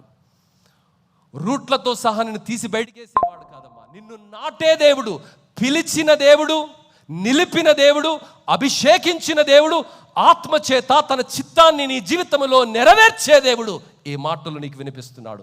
నిన్ను నాటే దేవుడు కానీ పెళ్ళగించే దేవుడు కాదు. యెహోవా ఇలాగు సెలవిచ్చుచున్నాడు, నేను ఈ ప్రజల మీదికి ఇంత గొప్ప కీడు రప్పించిన రీతినే నేను వారిని గూర్చి చెప్పిన మేలంతటిని వారి మీదకి రప్పింపబోచున్నాను. ఆమెన్ చెప్పరే ఆమెన్. దేవుని బిడ్డ, ఇంతకాలము కీడు అని తలంచింది దేవుడు మేలుగా మార్చబోతున్నాడు. ఒక పాట పాడతాం కదా, అపవాది తలచిన కీడులన్నీ మేలై. ఎప్పుడు అపవాది నీ కీడును చూసి వాడు ఖుషి అయిపోతున్నాడు. యోబు జీవితంలో కష్టాలు వస్తే ఆ అపవాది వాడు చీకట్లో చిందులేస్తున్నాడు, వీడికి పని అయిపోయింది, వీని కథ అయిపోయింది, వీడు జీరో అయిపోయాడు, మొత్తం పోయింది వీడు. కానీ దేవుడు అదే యోబును రెండంతలుగా ఆశీర్వదించాడు. అదే యోబును దేవుడు ఒక అద్భుతమైన ప్రేరణగా ఉంచాడు. అమ్మా, నీ నా జీవితాలలో ఎదురయ్యే కష్టాలను చూసి, అవమానాలను చూసి, ఎవరూ నన్ను అర్థం చేసుకోవటం లేదు, నేను ఇంత నీతిగా బ్రతుకుతున్నాను, ఇంత యథార్థంగా బ్రతుకుతున్నాను, ఇంత నమ్మకంగా బ్రతుకుతున్నాను, నాకే అంత అన్యాయం జరుగుతుంది, అసలు దేవుడు ఉన్నాడా అన్న ప్రశ్న నీకు వస్తుందా? నీకే కాదు, భక్తులందరికీ వస్తుంది. ఆ పరిస్థితిలో దేవుడు నీకు జ్ఞాపకం చేస్తున్నటువంటి మాట ఇర్మియా గ్రంథము 29వ అధ్యాయము 11వ వచనంలో చాలామంది ఇండ్లలో కూడా పెట్టుకుంటారు. అదేంటో తెలుసా? నేను మిమ్మును గూర్చి ఉద్దేశించిన సంగతులను నేను ఎరుగుదును, రాబోవు కాలమందు మీకు నిరీక్షణ కలుగునట్లుగా అవి సమాధానకరమైన ఉద్దేశములే, కానీ ఇది యెహోవా వాక్కు. దేవుని బిడ్డ, దేవుని వైపు నువ్వు చేతులెత్తినప్పుడు ఆయన నీ పరిస్థితులు మారుస్తాడు, మనుషుల వైపు కాదు. దేవుడు నీకు జ్ఞాపకం చేస్తున్నాను, నీ ఎడల నేను ఘనమైన గంభీరమైనటువంటి ఆలోచనలు కలిగి ఉన్నాను. మరి నీ వైపే నువ్వు చూసుకుంటే జరిగే ప్రమాదం ఏంటో తెలుసా? దేవుని వైపు చూడకుండా నీ వైపే నువ్వు చూసుకుంటే జరిగే గొప్ప ప్రమాదం ఏంటో తెలుసా? ఒక ఆఫ్రికన్ బిషప్ అగస్టిన్ అనేటువంటి వ్యక్తి ఒక మాట అంటాడు, ఏంటంటే నిరాశ వస్తుంది లేక గర్వంతోనైనా ఊగిపోతావు, రెండు జరుగుతాయి. నీ వైపు నువ్వు చూసుకుంటే తగ్గించుకోను, రెచ్చిపోతుంటావు, బలత్కారాన్ని నమ్ముకుంటావు, అన్యాయాన్ని నమ్ముకుంటావు, అక్రమాన్ని నమ్ముకుంటావు, దౌర్జన్యాన్ని నమ్ముకుంటావు, విర్రవీగి నువ్వు ప్రవర్తిస్తావు. దేవుని వాక్యం ఏముంటుంది? నాశనానికి ముందు అంటే నీ వైపు నువ్వు చూసుకుంటే గర్వంతో అహంకారంతో నువ్వు ప్రవర్తిస్తావు, మరి నిరాశతో కూడా నువ్వు ప్రవర్తిస్తావు. కానీ దేవుని వైపు చూసి నువ్వు ప్రార్థనలో నువ్వు ఉపక్రమిస్తే ఎంత నిరాశ వచ్చినా, ఎంత కష్టం వచ్చినా, ఎంత అవమానం వచ్చినా, ఎంత నష్టం వచ్చినా, ఎన్ని వెలివేయబడే పరిస్థితులు వచ్చినా నిన్ను నీవు ప్రోత్సహించుకుంటావు. ఎందుకో తెలుసా? నీ చెయ్యి పట్టించి నడిపించేవాడు ఆకాశమందున్నటువంటి సర్వశక్తిమంతుడైనటువంటి దేవుడని, నిన్ను మరి తలగా ఉంచే దేవుడని, నీ ఎడల తన సంకల్పాలు ఎంత గంభీరంగా ఉన్నాయో తన వాక్యములో పదే పదే రాయించిన దేవుడు. 366 సార్లు భయపడకుడి, నిబ్బరము కలిగి ధైర్యంగా ఉండుడి, నేను మీకు తోడై ఉన్నానని వాగ్దానము చేసినటువంటి దేవుని వైపు చూస్తున్నటువంటి వేళ కష్టాలు నీకు కష్టాలుగా కనిపించవు, కానీ ఒక ఆనందమైనటువంటి ప్రయాణంగా మార్చబడుతుంది. ఎప్పుడైతే ఆ కష్టాలలో నీ బలము పైన, నీ స్ట్రాటజీస్ పైన, నీ శక్తి పైన నువ్వు ఆధారపడతావో నీ జీవితంలో నువ్వు ఓడిపోతావు. దేవుని బిడ్డ, ఇది విశ్వాసులకు కూడా జరుగుతుంది. అవిశ్వాసుల సంగతి నేను మాట్లాడట్లేదు. I'm talking about the believers of God, lord Jesus Christ. దయచేసి బైబిల్లో ఉన్నటువంటి వారు మరి 1 రాజుల గ్రంథము 19వ అధ్యాయంలో చూస్తే అక్కడ ఒక గొప్ప ప్రవక్త గురించి మనం ఆడ చూస్తున్నాం. ఆయన పేరు ఏలియా ప్రవక్త. దయచేసి 4 నుంచి 18 వచనాల్లో ఆయన యొక్క అనుభవాన్ని మనం చూస్తున్నాం. అక్కడ 14వ వచనంలో ఆయన, అందుకు ఇశ్రాయేలు వారు నీ నిబంధనను త్రోసివేసి నీ బలిపీఠమును పడగొట్టి నీ ప్రవక్తలను ఖడ్గము చేత హతము చేసిరి, సైన్యములకు అధిపతివగు దేవుడు నాకు యెహోవా కొరకు మహారోషము గలవాడనని నేను ఒక్కడిని మాత్రమే మిగిలి ఉన్నాను, వారు నా ప్రాణము తీయుటకై చూచుచున్నారని చెప్పాను. ఈయన సహజంగానే అవుతుంది ఇది. జనరల్గా మనుషుల మనోభావాలు బయటికి రానప్పుడు మనం ఒక్కరమే మాట్లాడుతున్నప్పుడు మనం ఏమనుకుంటామంటే అందరూ వేరే పక్షంగా ఉన్నారు, నేను ఒక్కరిని మాత్రమే నీతి పక్షంగా ఉన్నామని మనం అనుకుంటాం. కానీ హృదయాలను ఎరిగిన దేవుడు, మనుషులను ఎరిగిన దేవుడు ఆయన జవాబిస్తున్నాడు అక్కడ. ఈ ప్రవక్త మామూలు వ్యక్తి కాదు, ఈయన మామూలు వ్యక్తి కాదమ్మా. ఒక ప్రవక్త, దేవునితో నిత్యం మాట్లాడే వ్యక్తి, దేవుని మనస్సెరగకుండా ఆయన మాట్లాడుతున్నటువంటి వేళ ఆయన వైపు ఆయన చూసుకొని నిరుత్సాహంతో ఆయన మాట్లాడుతున్నాడు. నేను ఒక్కనే ఉన్నా ప్రభా, ఎవ్వడు నాతో రావట్లేదంటే దేవుడు ఏమంటున్నాడు? 15వ వచనం చూడండి అమ్మా. దేవుడు ఏమంటున్నాడు? అప్పుడు యెహోవా అతనికి సెలవిచ్చినదేమనగా, నీవు మరలి అరణ్య మార్గమున దమస్కునకు పోము, దానిలో ప్రవేశించుము. అక్కడ ఏమంటున్నాడంటే 7,000 మందిని నేను నా కొరకు నేను ఏర్పరచుకున్నా. దేవుని బిడ్డ, God has his remnant in every situation. అది నీకు కనిపించకపోవచ్చు, కానీ వెన్ టైమ్ కమ్స్, బుల్లెట్ తుపాకీలో ఉన్నప్పుడు ట్రిగ్గర్ నొక్కే వరకు బుల్లెట్లో ఉన్నటువంటి పవర్ బయటికి కనిపించదు. ట్రిగ్గర్ నొక్కినప్పుడే పవర్ బయటకు వస్తుంది. ఆ ట్రిగ్గర్ పాయింట్ వరకు దేవుడు దాన్ని అనుమతిస్తాడు. When you press the trigger, the real fun starts. ఈరోజు నా జీవితాలలో కూడా అత్యంత విజయాన్ని ఇవ్వడానికి, ఘనమైనటువంటి విజయాన్ని ఇవ్వడానికి దేవుడు శత్రువును ఎంతవరకు, పరిస్థితుల్ని ఎంతవరకు నీకు వ్యతిరేకంగా జరగాలో అంతవరకు ఆయన అనుమతిస్తుంటాడు. ఆ అనుమతిలో దేవుని వాగ్దానం ఏంటో తెలుసా? 1 కొరింథీయులకు రాసిన పత్రిక 10వ అధ్యాయం 13వ వచనంలో మనం అనుకుంటాం, అబ్బా ఇంత శ్రమనా, నాకు చాతనైతే లేదు, కళ్ళు తిరిగిపోతున్నాయి, అబ్బోబాబా నా వల్ల ఇట్లేదని నువ్వు అంటున్నావు. కానీ దేవుడు ఎంత నమ్మకమైనోడో తెలుసా? ఆ శ్రమలో కూడా ఆయన కృప చూపించేవాడు. దయచేసి 1 కొరింథీ 10వ అధ్యాయం 13వ వచనంలో, సాధారణంగా మనుషులకు కలుగు శోధన తప్ప మరి ఏది మీకు సంభవించలేదు, దేవుడు నమ్మదగినవాడు, మీరు సహింపగలిగినంత కంటే ఎక్కువగా ఆయన మిమ్మల్ని శోధింపబడనీయడు. అంతేకాదు, సహింపగలుగుటకు ఆయన శోధనతో కూడా తప్పించుకుని మార్గమును కలగజేయును. ప్రియులారా, ఈరోజు నువ్వు అనుకుంటున్నావు, కష్టాల్లో నేను ఒక్కనే ఉన్నాను, నాకు శక్తి చాలటం లేదని నువ్వు వాపోతూ ఉండవచ్చు. కానీ దేవుడు జ్ఞాపకం చేస్తున్నాడు, నీ వైపు నువ్వు చూస్తే ఇలానే అనిపిస్తుంది, కానీ నా వైపు చూస్తే నీ జీవితం ఆశీర్వదించబడుతుంది. దేవుని బిడ్డ, ఈరోజు నువ్వు ఎవరి వైపు చూస్తున్నావు? In your problems, in your challenging situation, నీ కష్టకాలంలో సవాళ్లతో కూడిన పరిస్థితులలో నీ వైపు నువ్వు చూసుకుంటున్నావా, లేక దేవుని వైపు చూస్తున్నావా? దేవుని సంఘం, దేవుడిచ్చిన కుటుంబం, దేవుడిచ్చిన దేశం, దేశంలో నీకు ఒక భాగం. అన్నిటినీ God has planned it well before he created the world. ఈ లోకాన్ని సృష్టించక మునిపే దేవుడు ప్రణాళిక రచించాడండి. నువ్వు అనుకుంటుండొచ్చు ఇప్పుడు జరుగుతుందని. లేదు, నీ డిఎన్ఏలో ఆయన రాశాడు. కంప్యూటర్ ఇంజనీర్స్ని అడగండి, మన చర్చిలో కూడా ఉన్నారు. ప్రోగ్రామ్ రాస్తారు. అక్కడ ప్రోగ్రామ్ ఏమని రాస్తారో అదే విధంగా కంప్యూటర్ పనిచేస్తుంది. కుడికి పోమంటే అది ఎడమకు పోదండి, పైకి పోమంటే కిందికి పోదు. ప్రోగ్రామ్ ఇంజనీర్ ఏది రాస్తే అలానే నడుస్తుంది కంప్యూటర్. నీ బ్రతుకును నా బ్రతుకును కూడా దేవుడు ఎలా రాశాడో అదే మన జీవితంలో నెరవేర్చబడుతుంది. కృంగవలసినటువంటి అవసరం లేదు. దేవుని బిడ్డ, ఈరోజు ఏ కృంగుదలతో నువ్వు వచ్చావో దేవుడు ఈ మాటలను నీకు వినిపిస్తూ ప్రోత్సహిస్తున్నాడు. Don't try to explain things to God. చాలామంది చేసే తప్పేంటో తెలుసా? దేవునికి విషయాలను వివరించే ప్రయత్నం చేస్తారు. కొంతమంది ప్రార్థన విన్నారా? అలా కాదు ప్రభా, ఇలా కాదు ప్రభా, ఇలా చేస్తే బాగుంటుండే ప్రభా, అలా జరుగుంటే బాగుంటుండే ప్రభా. ఎలా జరుగుంటే బాగుంటుండేనో, ఎలా చేస్తే బాగుంటుండేనో దేవునికి తెలియదా? దేవునికే మనం చెప్పాలా? ప్రియులారా, మన వైపు మనం చూస్తే ఆ ప్రమాదం జరుగుతుంది. కానీ దేవుని వైపు చూసిన రోజు మరొక విధంగా ఉంటుంది. చేయవలసినవి, what we should do when we pray. ప్రియులారా, మనం చేయవలసినటువంటివి ఏంటో తెలుసా? Take position of a servant. నీవు నిమిత్త మాత్రుడవని, కేవలము నీవు దాసుడవని, నీ చేతిలో ఏమీ లేదన్నది నువ్వు గుర్తించాలి.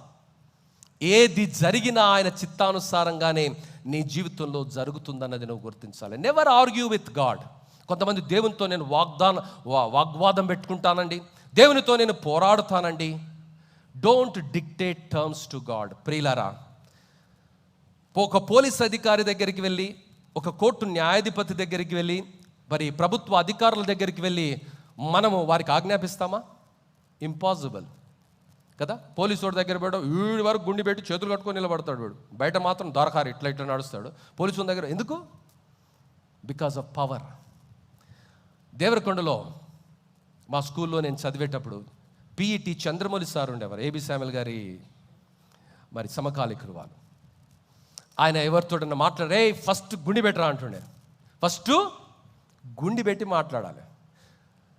10th క్లాస్ చదివే వరకు ఇంకా ఆయన మాట వినాల్సిందే. 10th క్లాస్ అయిపోయినాక వాడు గుండి తీసినా కూడా ఈయన పవర్ ఏముండదు అనుకో. So when you go to God, how you are behaving. దేవుని సన్నిధిలోనికి వెళ్ళినప్పుడు నువ్వు ఎలా ప్రవర్తిస్తున్నావు? దేవుని బిడ్డ, ప్రభువా ప్రభువా అని పిలిచే ప్రతివాడు పరలోక రాజ్యం చేరడమ్మా. ప్రభువు చిత్తాన్ని నెరవేర్చిన వాడేనే పోతాడు. సమూయేలుతో దేవుడు మాట్లాడినప్పుడు ఆయన విన్నాడు. సమూయేలు దేవుడు చెప్పినట్లుగా చేశాడు. మరియమ్మ దేవుడు మాట్లాడినప్పుడు విన్నది, దేవుడు చెప్పినట్లుగా ఆమె చేసింది. మనోహ భార్య దేవునితో ప్రభువా నాతో మాట్లాడమని ఆమె ప్రార్థన చేసింది. దేవుడు చెప్పినట్లుగా ఆమె చేసింది. ప్రియులారా, ఈరోజు నీ జీవితంలో దేవుడు చెప్పినట్లుగా నువ్వు చేస్తున్నావా? చేస్తే నీ ప్రార్థన దేవుడు వింటాడు. దేవుడు నీకేమైనా జ్ఞాపకం చేస్తున్నాడో తెలుసా? రోమిలకు రాసిన పత్రిక 8:31 దేవుడు మన పక్షముగా ఉండగా మనకు విరోధి ఎవడు? ఈ మాటలు చాలా గట్టిగా చెప్తాం మనం. నీ జీవితంలో అలాంటి విరోధమైన పరిస్థితుల గుండా నీవు నమ్ముతున్నప్పుడు, ఈ వాగ్దానము సత్యమని నీవు నమ్ముతున్నావా? ఈ వాగ్దానము యథార్థమైనదని నీవు నమ్ముతున్నావా? 118వ కీర్తన 6వ వచనంలో, యెహోవా నా పక్షమునున్నాడు, నేను భయపడను, నరులు నాకేమీ. జీవితంలో చిన్న కష్టానికి వాపోతున్నావు, చిన్న సమస్యకు వాపోతున్నావు, మనుషులు చూస్తున్నటువంటి హేళనను బట్టి బెంబేలెత్తిపోతున్నావు. దేవుని బిడ్డ, దేవుని వాక్యము సెలవిస్తుంది, యెహోవా నా పక్షమునున్నాడు, నేను భయపడను, నరులు నాకేమి. 18వ కీర్తన 4వ వచనంలో, మరణ పాశములు నన్ను చుట్టుకొనెను, భక్తిహీనులు వరద వలె నా మీద పడి నన్ను. ప్రియులారా, వరద వలె. వరద ఎట్లొస్తుంది? ఎప్పుడైనా చూసిన వర్షకాలంలో వరద ఎట్లొస్తుంది? చిన్న చిన్న కాలనీలలో అయితే కృష్ణానది లేక బారుతుంది అది. ఆ వరదను కూడా తట్టుకోగలడా? బస్సులు కొట్టుకొని పోతాయండి, ఇండ్లు కొట్టుకొని పోతాయి, ట్రైన్లు కొట్టుకొని పోతాయి, ఆనకట్టలు కొట్టుకొని పోతాయి. ఎవడు నిలబడలేడు ఆ వరదకు. వరద వలె భక్తిహీనులందరూ నా మీదకి వస్తున్నా, దేవుడు నన్ను కాపాడుతాడు. హల్లెలూయా. అది నా విశ్వాసం. నా విశ్వాసమే నన్ను కాపాడుతుంది. కాబట్టి ఎందుకో తెలుసా? నేను ఆయన పైన ఆధారపడ్డాను, ఆయన వైపు నేను చూస్తున్నాను, ఆయన పైన నా దృష్టిని నేను కేంద్రీకరించాను. దేవుని బిడ్డ, మనుషుల వైపు, సమస్యల వైపు, కష్టాల వైపు, సవాళ్ళ వైపు చూడకు. అవన్నీ తాత్కాలికమే. Everything God has a timing. మామిడికాయ పిందె పెట్టగానే చెట్టు కాసి కాయలు వస్తాయా నీకు? There is a timing. ఒక 3 సంవత్సరాలన్నా ఆగాలి మినిమం. ఇప్పుడు హైబ్రిడ్ వంగడం అయితే 3 సంవత్సరాలన్నా మినిమం ఆగాలి నువ్వు. ప్రియులారా, మరి 3 సంవత్సరాల వరకు అసలు వస్తుందా ఇది? మామిడి చెట్టేనా, సపోటా పండా, ఇది టమాటా పెట్టినా లేదా నిమ్మకాయ పెట్టినా అని విచిత్రమైన మాటలు మాట్లాడొద్దండి. నువ్వు పెట్టింది మామిడికాయని నువ్వు నమ్మినప్పుడు అది తగిన కాలమందు ఎదుగుతుంది, వృక్షంగా మారుతుంది, తగిన కాలమందు అది ఫలాన్నిస్తుంది. దేవుడు దానిలో ఒక DNA రాసి పెట్టాడు, అది నెరవేర్చబడుతుంది. నీ జీవితంలో కూడా ఒక DNAను దేవుడు రాసి పెట్టాడు, తగిన కాలమందు అది నెరవేర్చబడుతుందని దేవుడు జ్ఞాపకం చేస్తున్నాడు. ఆత్రపడకు, ఆవేశపడకు. తెలుగులో ఒక మాట ఉందా? ఇల్లలకగానే పండు కాదు, ముందు మురిసినోడట పండుగ కాలే. ప్రియులారా, don't worry, don't get agitated when situations go out of control. Be calm and composed. Yesu ప్రభును మొత్తం మూకుమ్మడిగా చంపేశారు. వాళ్ళు అనుకున్నారు ఈయన కథ ముగిసింది, వీని కథ అయిపోయింది. ఇంకా సమాధి చేసిన మొత్తం బెడిలేసి, తాళాలేసి, ముద్ర వేసి, కావలను పెట్టినాం. ఇంకా వాడు చెప్పిండు కదా 3 రోజులలో లేస్తా అని. ఇంకా లేస్తాడా? ఎన్ని మాట్లాడినరు? సమయం ఆపిందా? సమాధి ఆపిందా? తాళాలు ఆపాయా? బేడీలు ఆపాయా? పోలీసులు ఆపారా? లేక భటులు ఆపారా? ఆపలేదు. దేవుడు తగిన కాలమందు సమాధి ద్వారాన్ని తెరిచి మృత్యుంజయునిగా లోకరక్షకునిగా యేసయ్యను లోకానికి చూపించాడు. ఆమేన్. నీ జీవితంలో కూడా అది చేస్తాడమ్మా. Don't worry when you hear mockery of the enemy, గేలి చేయటం, అపహాస్యం చేయటం, వాళ్ళంతా నవ్వుకోవడం, మేమంతా ఉన్నాం ఎవడేం చేస్తాడని వారు రౌద్రంగా దౌర్జన్యంగా బలవంతంగా చేస్తున్నటువంటి వేళ యేసయ్య ఒక్క మాట కూడా మాట్లాడలేదు. He never even opened his mouth. He waited for the timing. In time he done the miracle. నీ జీవితంలో కూడా యేసయ్య జీవితంలో జరిగింది యాదృచ్ఛికం కాదు. యేసయ్య ఎలా చనిపోతాడో ప్రవక్తల గ్రంథాలలో ముందే రాయబడింది. ఆయన జీవితంలో జరిగింది యాదృచ్ఛికం కానప్పుడు నీ జీవితంలో జరిగింది, నీ కుటుంబంలో జరిగింది, నీ సంఘంలో జరిగింది యాదృచ్ఛికం కాదని నువ్వు నమ్మాలి. నీ జీవితంలో జరిగింది ఏది కూడా యాదృచ్ఛికం కాదు. God allowed it for his glory, for our benefit. You need to trust it. దేవుని బిడ్డ, దేవుడు జ్ఞాపకం చేస్తున్నాడు. Never ever over react to the situation. 91వ కీర్తన 3వ వచనం, ఆయన వేటగా నీ ఉరిలో నుండి నిన్ను విడిపించు. మరి 37వ కీర్తనలు ఏమంటాడు? వాడు వల వేసి, ఆ వలలో ఎవరు పడ్డారు? వాళ్ళే పడ్డారు. వీని కొరకు వాళ్ళు వేస్తే వాళ్ళ వలలో పడ్డారు. This is truth. This is God's word. When you are on the right side, you need not have so much of power to back you up. నువ్వు మంచోడివి అని ఓరంతా చెప్పుకోనికి అవసరం లేదు. యేసయ్య గురించి ఎవడు మంచి మాట మాట్లాడలేదండి.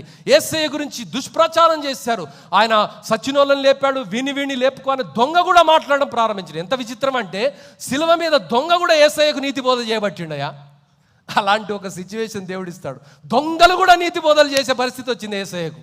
ప్రియులారా, నీ జీవితంలో అలాంటి పరిస్థితి గుండా నువ్వు వెళితే దేవుడు నిన్ను అనుమతించాడని, తన కుమారుణ్ణి అనుమతించిన దేవుడు నిన్ను కూడా అనుమతించాడని, నీ అనుభవాన్ని అనుభూతులను అనేకులకు దేవుడు అద్భుతమైనటువంటి ఆశీర్వాదంగా మలచబోతున్నాడన్నది నువ్వు నమ్మాలి. రెండవదిగా, ఆయన పైన నీ దృష్టిని కేంద్రీకరించు. Fix your eyes on God, not on anything. Don't fix your eyes on anything అమ్మా. జీవితంలో చాలా సందర్భాల్లో అనేకమైనటువంటి వాటిపైన మన కన్నులను మనం కేంద్రీకరిస్తుంటాం. మరి మార్తమ్మ, మన చర్చిలో కూడా ఒక మార్తమ్మ ఉంది. మార్తమ్మ గురించి బైబిల్లో మనం చూస్తాం. లూకాసు సువార్త 10వ అధ్యాయంలో మరి మరియా మార్తల కథ అందరికీ తెలుసు కదా. మరియా గురించి మార్త ఎవరి దగ్గరికి వెళ్ళింది? దేవుని దగ్గరికి వెళ్ళింది ఆమె. దయచేసి చూడండి 10వ అధ్యాయం 40వ వచనం. అంతటి వారు ప్రయాణమైపోవచ్చుండగా ఆయన ఒక గ్రామములో ప్రవేశించెను. మార్త అను ఒక స్త్రీ ఆయనను తన ఇంట చేర్చుకొనెను. మంచి పని, దేవుని పిలిచింది, గొప్పమైతే దేవునికి ఆతిథ్యం ఇవ్వాలనుకున్నది, గొప్ప పని. కానీ ఆమె ఎవరి వైపు చూస్తుంది? దేవుని వైపు. దేవుని చేర్చుకుంది కానీ దేవుని యేసయ్యను చూడట్లేదు, యేసయ్య మాట వినట్లేదు. చాలామంది పరిస్థితి అలానే ఉంటుంది. దేవుని సేవ చేస్తున్నామంటారు కానీ దేవుని మాట వినరు. వాళ్ళ మాటలే వాళ్ళే ఉంటాయి, వాళ్ళ గోలనే వాళ్ళది, ఎవడి గోల వాడిదే. దేవుడు ఏమంటున్నాడు? యేసయ్యను చేర్చుకుంది. ఆమెకు మరియా అను సహోదరి ఉండెను. ఈమె యేసు పాదముల యొద్ద కూర్చుండి ఆయన బోధ వినుచుండెను. ఎంత మంచి పని చేస్తుంది మరియమ్మ. యేసయ్యను పిలిపించుకుంది ఆయన మాటలు వినడానికి. వంట ఎవడైనా చేస్తాడు కదా.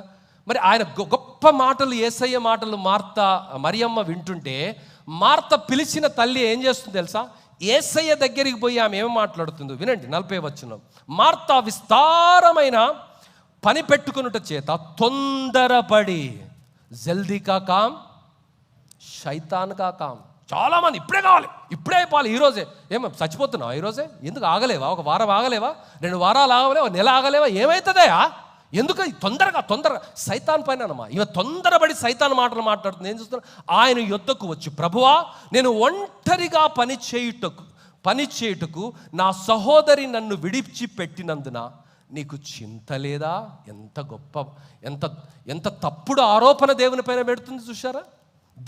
వాళ్ళ చెల్లెపోయి యేసయ్య దగ్గర కూర్చుంటే యేసయ్య పోయి వచ్చి యేసు మీదకి వచ్చి ఆమె నింద మోపుతుందమ్మా. నీకు చింత లేదా? దేవుని బిడ్డ, when you look at problem, you blame everyone. ఆఖరికి దేవుణ్ణి కూడా నువ్వు నిందిస్తావు.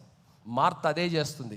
దేవుని దగ్గర కూర్చోడానికి బదులు, దేవుని మాటలు వినడానికి బదులు అనేక అనేకమైన పనులు, విస్తారమైన పనుల చేత ఆమె తొందరపడి ఆయన యొద్దకు వచ్చి, నేను ఒంటరిగా పని చేయుచున్నాను, నీకు చింత లేదా, నాకు సహాయము చేయమని ఆమెతో చెప్పుమనెను. అందుకు ప్రభువు, మార్తా మార్తా, నీవు అనేకమైన పనులను గూర్చి విచారము కలిగి తొందరపడుచున్నావు, కానీ అవసరమైనది ఒక్కటే.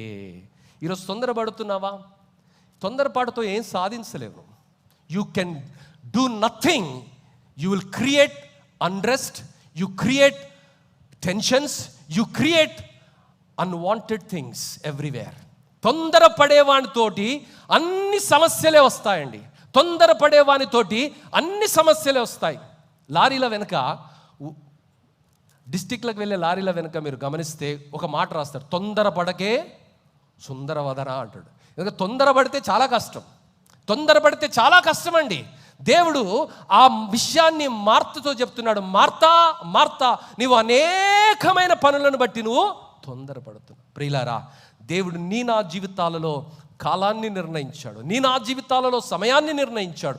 నిన్ను నన్ను ఆశీర్వదించడానికి దేవుడు ఆలోచన కలిగి ఉన్నాడు, ఆశ కలిగి ఉన్నాడు. కాబట్టి ఏ పరిస్థితిలో కూడా ఆయన మాటను మనం నమ్ముకుందాం. ఆయనను ఆయాసపరిచే మాట ఏది కూడా మనము మాట్లాడకూడదు. మరొకటి, మార్కు సువార్త 4:38 యేసు ప్రభు ఆయన శిష్యులతో వెళుతున్నాడు. ఆయన దోన అమరము మీద తలగడ మీద తలవాల్చుకొని నిద్రించుచుండెను. వారు ఆయనను లేపి, ప్రభువా, మేము నశించిపోవచ్చున్నాము, నీకు. మార్తమ్మ అదే అన్నది, శిష్యులు కూడా అదే అంటున్నారమ్మా. ఈరోజు మనకు కూడా చాలా చింత, the whole world is on my head. నేను ఒక్కని తప్ప ఈ లోకంలో దేని గురించి ఆలోచించేవాడు ఎవడు లేడని మనం అనుకుంటాం. కానీ దేవుడు జ్ఞాపకం చేస్తున్నాడు, 7,000 మంది ఉన్నారు నాకు. సమయం వచ్చినప్పుడు ట్రిగ్గర్ నొక్కుతాను. దేవుని బిడ్డ, ఈరోజు నీవు నేను గ్రహించవలసినటువంటి విషయం ఏమిటంటే, తొందరపడి దేవుని చిత్తాన్ని, సర్వోన్నతమైన దేవుని చిత్తాన్ని ప్రశ్నించడము, ఆయన హృదయాన్ని గాయపరిచే మాటలు మాట్లాడడము, ఆ తొందరపాటులో అనేకులకు సమస్యగా మనము ఉపక్రమించకూడదు. ఆ రోజు ఆ తుఫానును చూస్తూ వారు మాట్లాడుతున్నారు. నీటిపైన నడిచిన యేసయ్యను ఆ తుఫానులో వారు నిందిస్తున్నారు. వారికి మేలు చేయడానికి వచ్చినటువంటి యేసయ్యను మార్తమ్మ నిందిస్తూ ఉన్నది. ఈరోజు తెలియక నిన్ను అలా చేస్తున్నావా? దేవుని బిడ్డ, దేవుడు నిన్ను హెచ్చించడానికి, రాజుల ఎదుట నిన్ను నిలబెట్టడానికి, అనేకులకు నిన్ను ఒక ప్రేరణగా ఉంచడానికి దేవుడు నీ వైపు చూస్తున్నాడు. God controls everything. ఈ లోకంలో నీకు అన్యాయం జరగచ్చు, లోకంలో నీకు మోసం జరగచ్చు. ఎందుకంటే ఈ లోకం ఎంత అన్యాయమైందో తెలుసా? ఈ మధ్యకాలంలో ఏసీబీ, ఇంతకాలం మరి పడుకుందో ఏమో నాకు తెలియదు, కానీ ఈ మధ్యకాలంలో ఏసీబీ దాడులు చాలా ఎక్కువైపోయాయి. నిన్న కూడా ఒకటి పంచాయతీ సెక్రటరీని పట్టుకున్నారు. మొన్న ఈ మధ్య కాలంలో మరి రెవెన్యూ డిపార్ట్మెంట్లో ఒక అధికారిని పట్టుకుంటే ఆయన దగ్గర అది అంత మొత్తంలో క్యాష్ పట్టుకున్నటువంటి క్యాండిడేట్ ఎవడు లేడట. దాదాపుగా 1,50,00,000 రూపాయలు డబ్బుల కట్టలు ఆయన దగ్గర కనిపిస్తున్నాయండి. ఎందుకంటే లంచాలకు మరిగినటువంటి అధికారులు ఉన్నంత వరకు న్యాయంగా రాదు. అలాంటివి జరుగుతాయి, మేనేజ్ చేసుకోవచ్చు. కానీ దేవునిపై ఆధారపడినటువంటి వాడు, బైబిల్ను నమ్మినటువంటి వాడు, ఇది సజీవమైనదని, ఇది యథార్థమైనదని, ఇది మాత్రమే గెలుస్తుందని నమ్మినటువంటి వాడు, ఆయన సేవలో ఉన్నటువంటి వాడు, ఆయన వైపు చూస్తున్నటువంటి వైపు, ఆయన పైన ఆధారపడినటువంటి వాడిని దేవుడు ఎప్పుడూ విడిచిపెట్టడు. ఆమేన్. దేవుని బిడ్డ, ఈరోజు తాత్కాలికంగా మరి చాలా పరిస్థితులు చూస్తున్నాం, కానీ దేవుడు జ్ఞాపకం చేస్తున్నాడు, నిన్ను ప్రోత్సహిస్తున్నాడు, నీకు ఊరటను కలిగిస్తున్నాడు. ఏంటో తెలుసా? You trust me, I will do wonders in your life. దేవుని బిడ్డ, ఇంతవరకు నీకు ఎన్నో మేలు చేశాడు.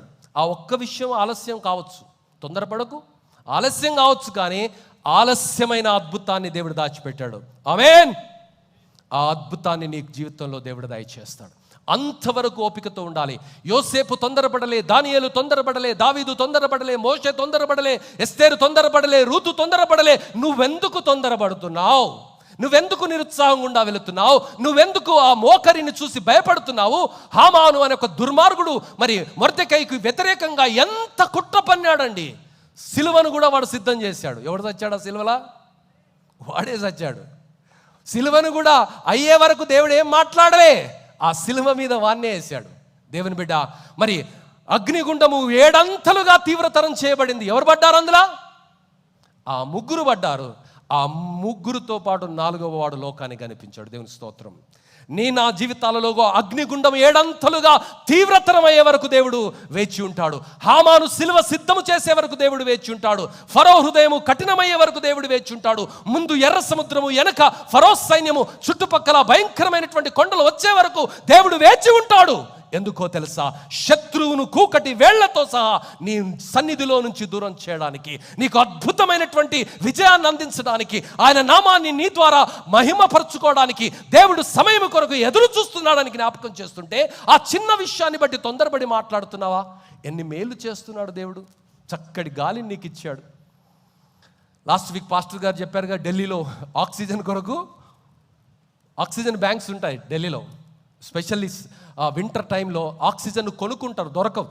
కానీ ఈరోజు హైదరాబాద్లో ఎంత స్వచ్ఛమైన గాలి మనకున్నది, నీరున్నది. మనకు దేవుడిచ్చినటువంటి భూమిని బట్టి, దేవుడిచ్చిన ఆరోగ్యాన్ని బట్టి, దేవుడిచ్చిన కాపుదలను బట్టి, దేవుడిచ్చిన కుటుంబాన్ని బట్టి, దేవుడిచ్చినటువంటి అనేకమైన విషయాలను బట్టి దేవుని స్తుతించడానికి బదులు ఏదో ఒక చిన్న విషయం ఆలస్యం అవుతుందని తొందరపడి మాట్లాడుతున్నావా? Wait. Everything will be under control of God. సర్వశక్తిమంతుడు, సర్వాధికారి అయినటువంటి దేవుడు, ఆకాశమందు ఆసీనుడైనటువంటి వాడు, సమస్తాన్ని శాసించే సమర్థుడు, ఆయన సమయాన్ని నిర్ణయించాడని నీవు నమ్మి స్తుతించి ముందుకు వెళ్ళటం మన జీవితాల్లో నేర్చుకోవాలి. చివరిది, నామమే సహాయము మనకు ఆశ్రయం. దేవుని బిడ్డ, నీ ఆశ్రయము మనుషులు కాదమ్మా. నీ ఆశ్రయము డబ్బు కాదు, నీ ఆశ్రయం లంచాలు ఇవ్వటం కాదు, నీ ఆశ్రయం ఎవడో వచ్చి నీకు సహాయం చేయటం కాదు. దేవుడు నీ పక్షంగా. Then when people are trying to fight with you, they are not fighting with you, they are actually fighting with God. అదే విషయాన్ని దేవుడు జ్ఞాపకం చేస్తాడు. జకర్యా గ్రంథం, దయచేసి జకర్యా గ్రంథం 2వ అధ్యాయం 8వ వచనం చదవండి. సైన్యములకు అధిపతియగు యెహోవా సెలవిచ్చున్నదేమనగా, మిమ్మును ముట్టినవాడు తన కనుగుడ్డును ముట్టువాడని ఎంచి తనకు ఘనత తెచ్చుకొనదలచి మిమ్మును దోచుకొనిన అన్యజనుల యొద్దకు ఆయన నన్ను పంపి. ప్రియులారా, నిన్ను ముట్టినోడు ఎవడు బాగుపడడు. రిమెంబర్, నిన్ను ముట్టినోడితో పంగా ఎవడితో నీతో కాదు వాడు తీసుకునే. నువ్వేం అనలేవు, ఎందుకంటే నువ్వు సాధు స్వభావివి. తిడితే పడతావు, కొడితే పడతావు, ఏమన్నా కూడా కామ్గా కూర్చుంటాను. కానీ నీ పక్షంగా పంగా తీసుకునేవారు ఎవరు? దేవుడు. God will act on your behalf because you trust in him.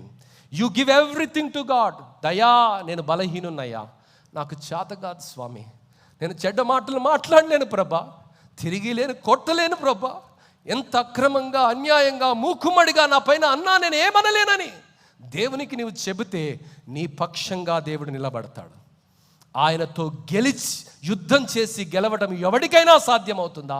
దేవుని బిడ్డ, నిరుత్సాహం అవసరం లేదు. నీకు సహాయం చేసేవాడు, నిన్ను కాపాడేవాడు, నిన్ను ఆదుకునేవాడు నీ పక్షంగా ఉన్నాడని ఆయన జ్ఞాపకం చేస్తున్నాడు. 1 పేతురు పత్రిక 1వ అధ్యాయం 23వ వచనంలో మనం గమనిస్తే, మీరు క్షయమైన బీజము నుండి కాక శాశ్వతమగు జీవము గల దేవుని వాక్యము మూలముగా అక్షయ బీజము నుండి పుట్టింపబడిన వారు గనుక నిష్కపటమైన సహోదర ప్రేమ కలుగునట్లు మీరు సత్యమునకు విధేయులగుట చేత మీ మనస్సులను పవిత్రపరచుకుని వారయుండి ఒకని ఎడల ఒకనినొకడు హృదయపూర్వకముగాను మిక్కటముగాను ప్రేమించుడి.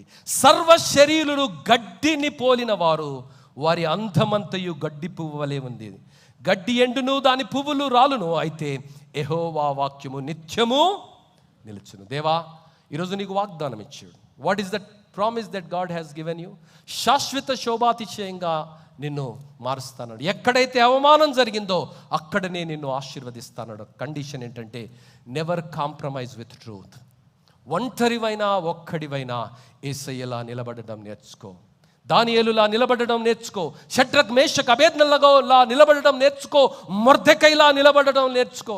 అరే, వీనికి దండం పెడితే అయిపోలే, ఇంకా నాకు ఊకెందుకు తలకాయ నొప్పి, నాకు తలకాయ నొప్పి అనుకోలే. మొర్దెకై హామానుకు ఎప్పుడు కూడా తల ఒగ్గలే. ఆ హామానుకు ఎంత కోపం వచ్చిందంటే, వీడిని చంపడమే కాదు, వీని జనాంగానంతా చంపాలనుకున్నాడు. ఎవడు చచ్చాడు? ఎవరికి మేలు జరిగింది?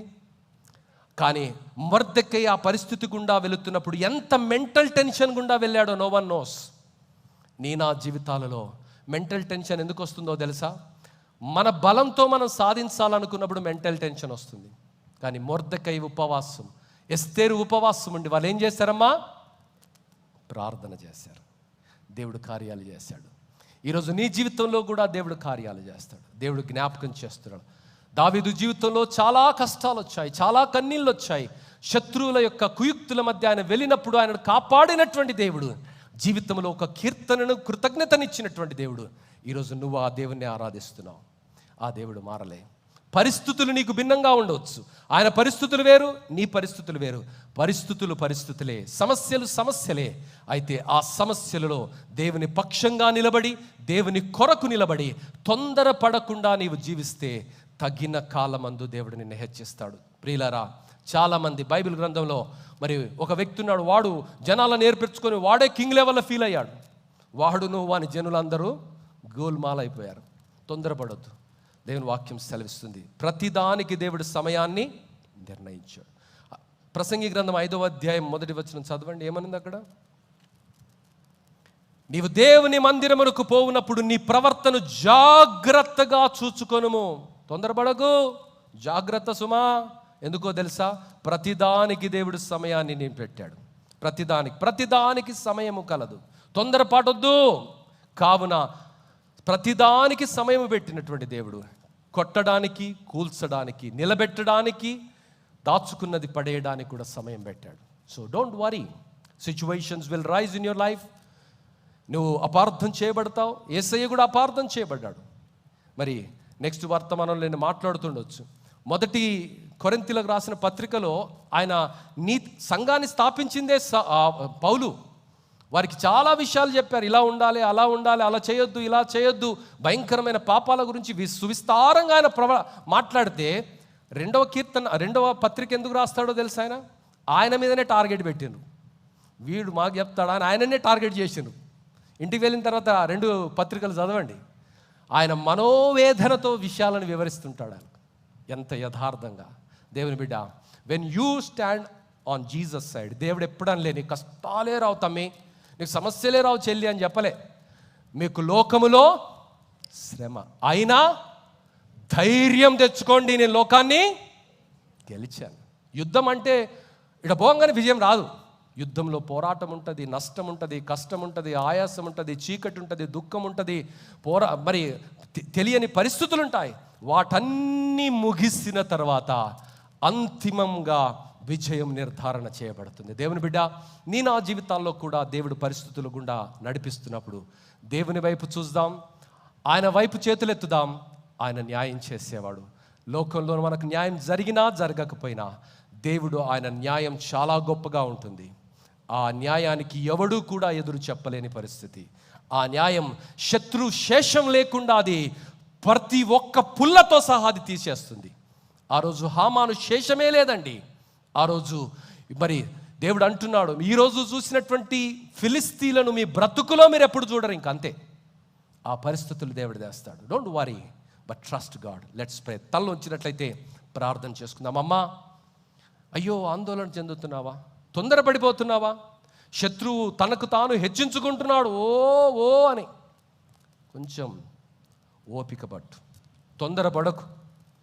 ఏది జరగాలో, ఎప్పుడు జరగాలో, ఎలా జరగాలో దేవుడు ముందుగానే నిర్ణయించాడు. Don't lose your heart. Yehova యందు నమ్మికయుంచి మేలు చేయటం నేర్చుకో. కీడుకు ప్రతి కీడు చేయకు. చెడ్డవారిని చూసి వ్యసనపడకు. దుష్కార్యములు చేసేవారిని చూసి మత్సరపడకు అని దావీదు తన అనుభవం ద్వారా మాట్లాడుతున్నాడు. దేవుని బిడ్డ, ఈరోజు నేర్చుకుందాం.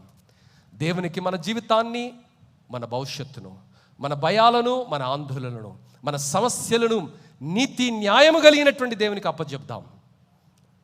లోకములో లంచాలు తినేవారు ఉన్నంత వరకు, న్యాయాన్ని లంచముతో మార్చే పరిస్థితులు ఉన్నంత వరకు దేవుడు ఉన్నాడని, దేవుడు మన పక్షంగా కార్యాలను జరిగిస్తాడని నమ్మి దేవుని స్తుతించటం మనం నేర్చుకోవాలి. ఈరోజు నీకు అన్యాయం జరుగుతుందని నువ్వు అనుకుంటున్నావా?